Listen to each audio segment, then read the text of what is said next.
Teach Nepal, a complete educational YouTube channel.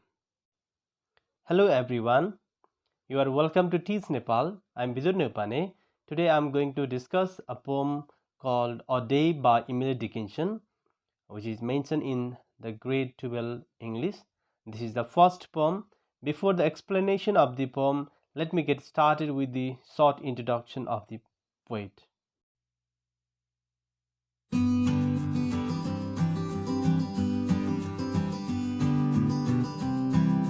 Emily Dickinson was an American poet born in 1830 and she died in the year of 1886. She was influenced by the metaphysical poets of the 17th century. She was little known during her life because she lived in isolation most of the time. She didn't like to go to people and talk to them. She had a few friends and even didn't marry. She is unique for her style because of unconventional capitalization and punctuation, and most of her themes of the poem they deal with life and death. Now let me start the stanza-wise explanation of this poem. The first stanza: I'll tell you how the sun rose, or even at a time the steeples swam in amethyst, the news like squirrels ran. So here the poet or the speaker starts telling um, or saying, I'll tell you how the sun rose. It's about sun rising, and the speaker shares the feeling or that experience just like the raven. And raven here is compared with the sun rays, as you can see it in the picture. And the staples swam in amethyst means the staple means the top of the charge, right? The color of the charge that changed into uh, something purple and precious stone using that is used in the jewelry or while making jewelry. That kind of stone is used. It means the color of the staple also changes because of that sunrise in the morning. And the news like squirrels ran. As the squirrel, it runs so quickly, it runs so fast, and the news of the sunrise, it spread over the people so fast, so quickly there. So this is what the poet says in the first stanza. She is just sharing her experience of seeing the sunrise early in the morning. The next second stanza here: the hills untied their bonnets, the bubblings began. Then I said softly to myself, that must have been the sun. So the poet says here, the speaker says here that the hills they have untied their bonnets. It means the hills which used to be dark, they have been so clear, they have been so green now because of the sunrise. The bubblings begun, the birds they have begun there, they have come there to sing.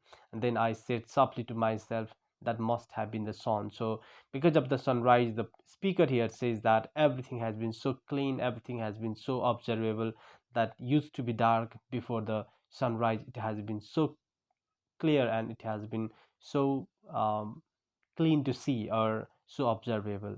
So this is what the poet says in the second stanza. Now from the third stanza, the poet talks about the sunset. But how he said, I know not. It means the poet is saying, the speaker is saying, I don't know how the sun set. There seemed a purple stile. Stile means that ladder we call barang, which little yellow boys and girls were climbing all the while. So there, the poet is saying that she has no idea how the sun set. There seemed a purple style while the sun was setting or while the sun was going away, and there were some children, there were some boys and girls. uh, Yellow boys and girls means English boys and girls. Those were climbing the ladders, those were climbing the stile, and all of them were climbing at the same time there.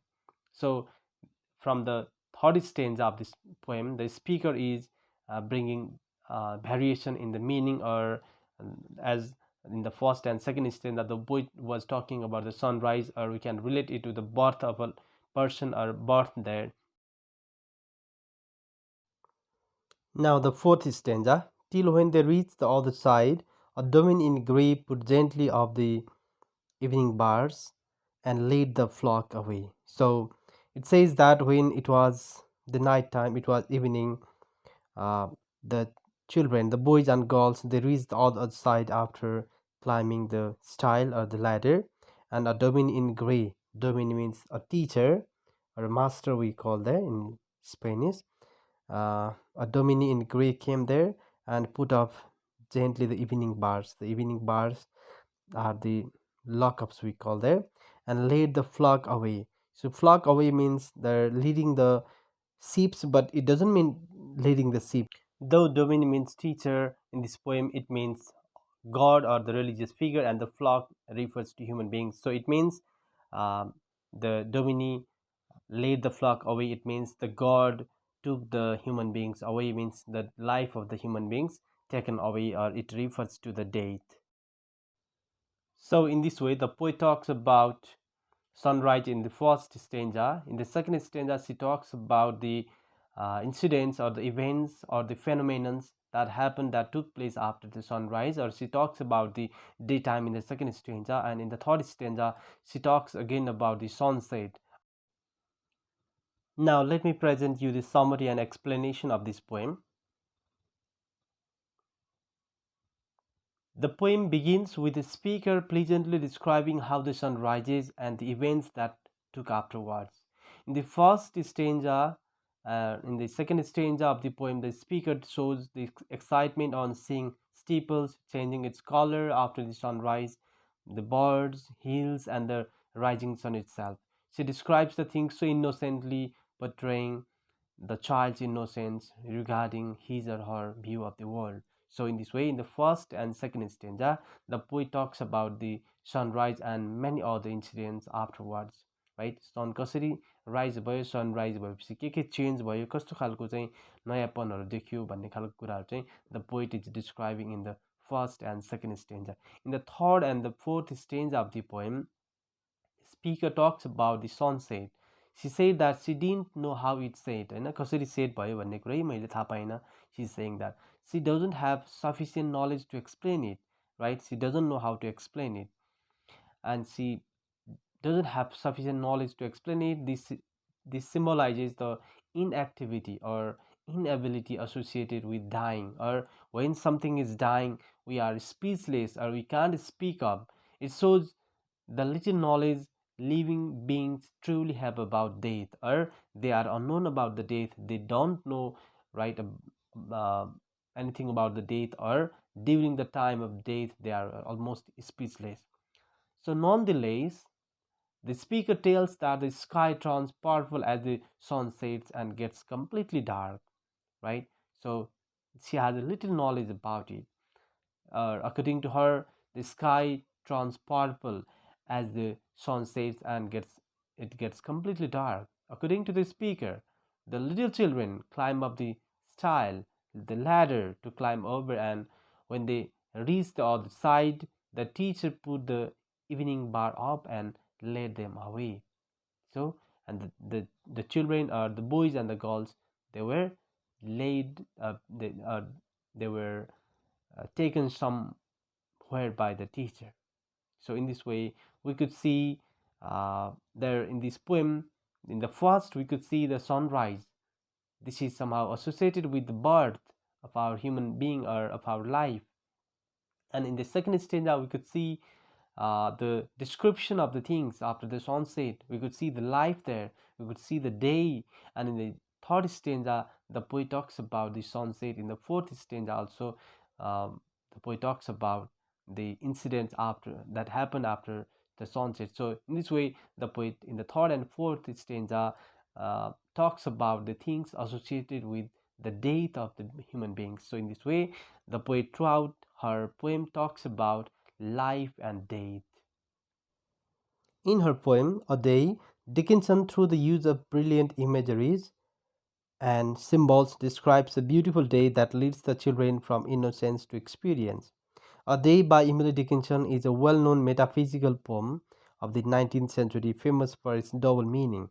So, the metaphysical poems are they are famous for the double meaning because of the intellectual metaphors and the similes. In a literal sense, a day describes sunrise and sunset. In a metaphorical sense, it also details the transition from life to death. Moreover, the poem features a child persona, means the character there, whose innocence and confident tone reveals the beauty of a sunrise. So, in this way, the metaphysical poem by Emily Dickinson, it talks about the life and death. Now, let me talk about the literary devices used in the poem. There are symbolism, metaphor, simile, personification, alliteration, assonance, different features, the prosodic features that have been used here. Symbolism, the entire poem, it's symbolic. It's about the transition from life to death.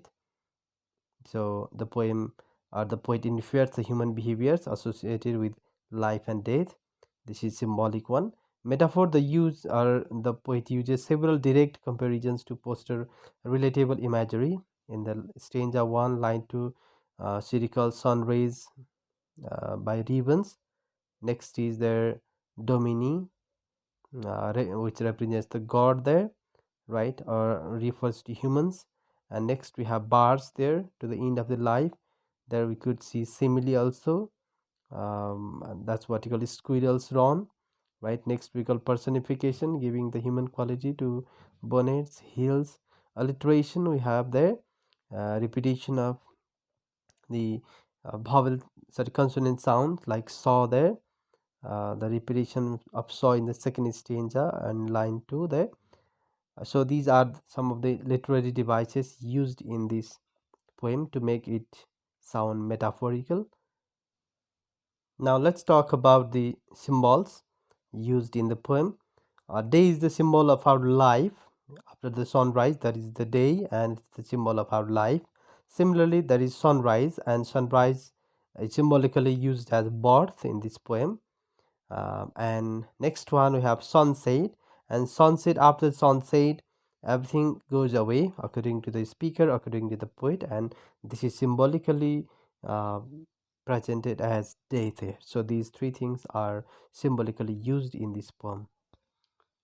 Now it's time to deal with the exercises given there in the book. So I have mentioned the possible answers of this text. So please go through these answers, and if you find any other possible answers, you can write it in the comment section below. So number A to E, under understanding the text, you have been given the questions, and I have mentioned the answers in the bold form. Please go through these answers under one. And for the next reference beyond the text, I've given you for the reference to the context, but for reference beyond the text, I have not given you the answers. I'll try to give you in my next video because it will be really long. You have been given to write an essay, so you can practice essay writing on your one also, like a day in the school. So please go through these answers for reference to the text and understanding the uh, text as it is given for you here.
this is all about today's lesson called A Day, the poem by Emily Dickinson. I hope you got the content presented here. If so, please give a thumbs up and don't forget to subscribe to our channel. Thank you so much for watching our video. We'll meet in the next video very soon.